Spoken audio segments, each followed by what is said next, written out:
Hey fellow Aquas, how y'all doing? Welcome. We're going to be doing your November general reading here. It's going to be a bit of a truncated, shorter version today because I'm a bit late in getting these to y'all. But don't worry, I'm trying to get them to you as quickly as I can by shortening it up a bit. I'm going to be right back with the 2022s and the Decembers, so a little bit shorter today, but I'll be back soon.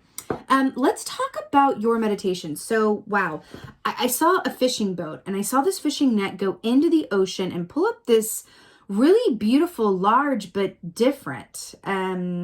It's like a very unique, special looking silver, like a large silver fish. And then I saw a bunch of people gathering around, like paparazzi news outlets, to take pictures of this fish. It was like, look at this fish. We've never seen a fish like this before. What is this fish?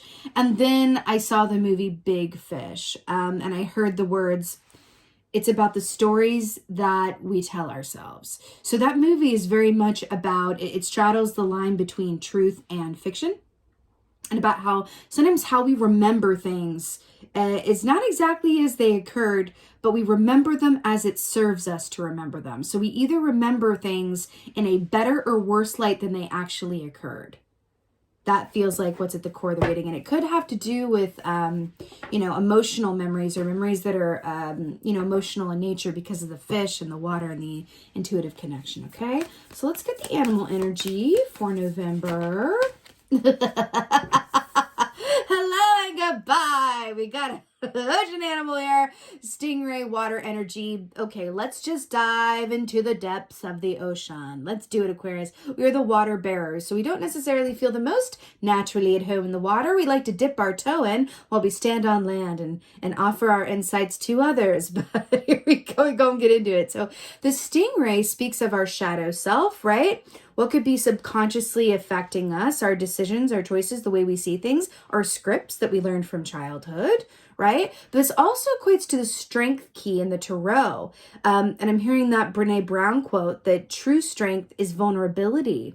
I feel like you are being asked, because think about that fish coming out of the water and being exposed to the bright lights of the cameras, right? It feels like there's a certain like expose, like an exposure aspect. I feel like there's an aspect of your subconscious and what has been driving your choices and your perspective that wants to be exposed in the bright light of day. And I do feel like it is directly linked to the stories that you tell yourself, right? Or the stories that your family has adopted and tells itself, right? And passes down the line. Let's get some oh! I took no time at all. So we have the Ace of Wands here, but it's this beautiful lady coming up out of the water with the lotus and the dove. So let's talk about it. Ace of Wands, traditionally speaking, is about that burst of inspiration and insight and energy to move forward. I feel like in this context, the lotus flower is very much about, it looks really beautiful on top of the water, but underneath there's a lot of dirt and muck and excrement, and it ain't so pretty and it kind of smells bad. Because lotus flowers are in lakes usually, which are still, and so they don't have a natural filtration like a river might. And so it's about like, ooh, that's beautiful on top, but what's underneath? I feel like you are being asked to excavate what is underneath, what is subconsciously informing your choices and your perspective. This has been a theme in this month's reading, which is about, we all know, the saying and the truth that our inner reality shapes our outer reality. And I feel like that's what's going on in the collective energy at the moment. This very much looks like a water bearer to me. We are the water bearers, right? Remember when I was saying we like to stand on land with a toe in the water and offer our brilliance to others, but we're just removed enough not to have to be steeped in those emotions ourselves. We're really good at seeing other people clearly, but when we're asked to kind of shine the light on ourselves, it can be a bit challenging. As the air signs that we are, we see a lot. We're visionaries. We like looking ahead, not necessarily behind or inward, right? So there's something to that. But I feel like this manifestational energy, this burst of creativity, this energy with which to move forward lies on the other side of laying down, first identifying what those old scripts are, what those self-limiting beliefs are, and so that you can move forward and adopt new ones that serve you better, right? I mean, Serpentine is soul. So this is the world key. And I was just saying it's about laying down those old, perspectives and scripts and ways of thinking so that you can move into ones that better serve you. And then we have the last key in the major arcana in the world key. This is about successful completion of a given cycle. Brilliant.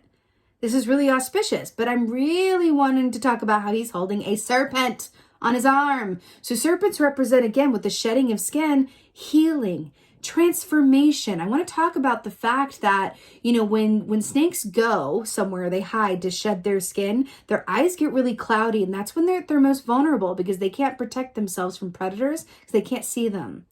So that they go to hide to shed that skin and undergo that transformation so they can go out of that like the Ace of Wands, right? Actually, snake energy is similar to Ace of Wands once the shedding is complete, right?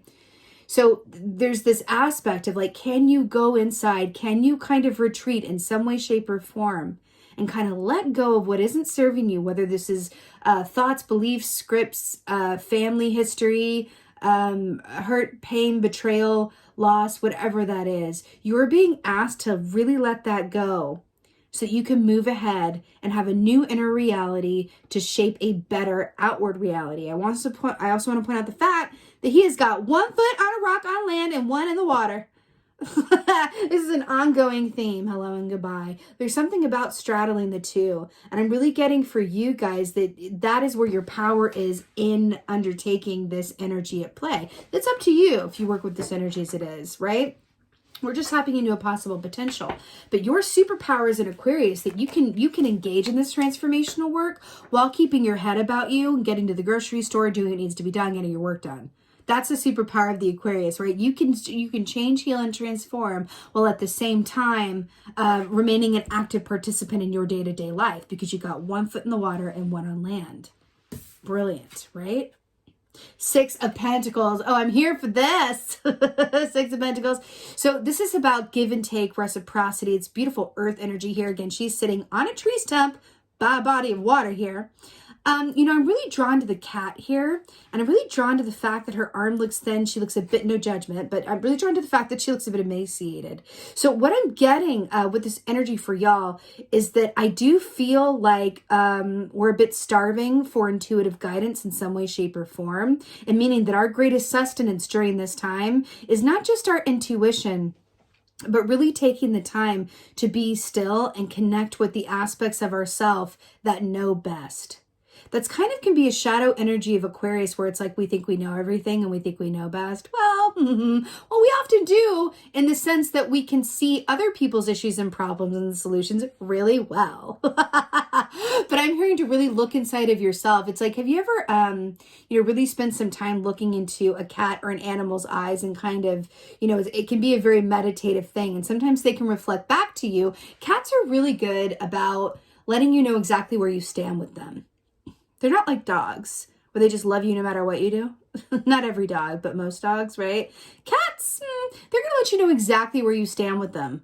And they're not going to pretend. They're not going to put on airs. They really, know exactly what it is with the cat. And I'm hearing that this is the exercise for you to engage in. The 6 of Pentacles is an activity that wants to be done with and for yourself, right? Where do you stand with the choices that have led you to where you are? What can you do to make different choices, right, from a place of enlightenment so that your outer reality is everything that is indicative of what you're worthy of what you desire, of your highest and best potential, right? I feel like this is about having a conference with yourself and receiving your sustenance from everything that you truly know to be true deep down and on the inside, right? Something in that. Let's get an oracle. Let's get an oracle. Boosh. Oh my God. Here she is. Brilliant. Woo! We got the Lady of the Lake. Hello. She's a lady standing in the water with a big old sword. It's really similar imagery, right? So the Lady of the Lake, mystery, self-knowledge, the goddess, other world. Mystery, self-knowledge, the goddess, other world. This is about the truth will set you free. This is about the fact that the truth is the only thing that matters. This is about engaging with your emotional intuitive core and coming out with the sword of truth with and for yourself. There's something that is informing you subconsciously or part of a past script that you are being asked to let go of and release shed that snakeskin. Remember, the moon represents the subconscious. So I do feel like this is something that if you're aware of it, maybe you're not fully aware of the origin of it, or maybe you're not aware of it at all and it's really steeped in that subconscious. So it's a really good time to meditate, take walks by yourself, have conversations with family members about, you know what? I have a lot of fear about money and it's affecting like how I do things.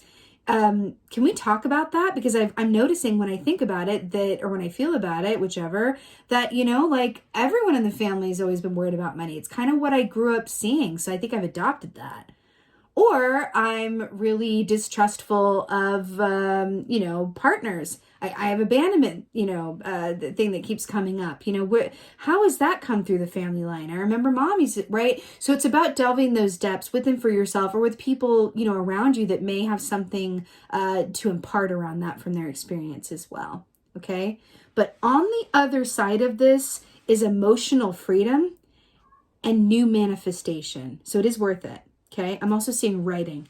Writing is going to be your friend. Okay, automatic writing, journaling, or even reading other people's words. Okay? All right, Aquarius, you got this. Again, like I said, a bit shorter today, short but sweet, but I'm going to be right back with you with the 2022s and the Decembers. With that being said, thank you so much for being here. Thank you for your continued support. And most of all, and as always, thank you for being you. And be well. Until next time.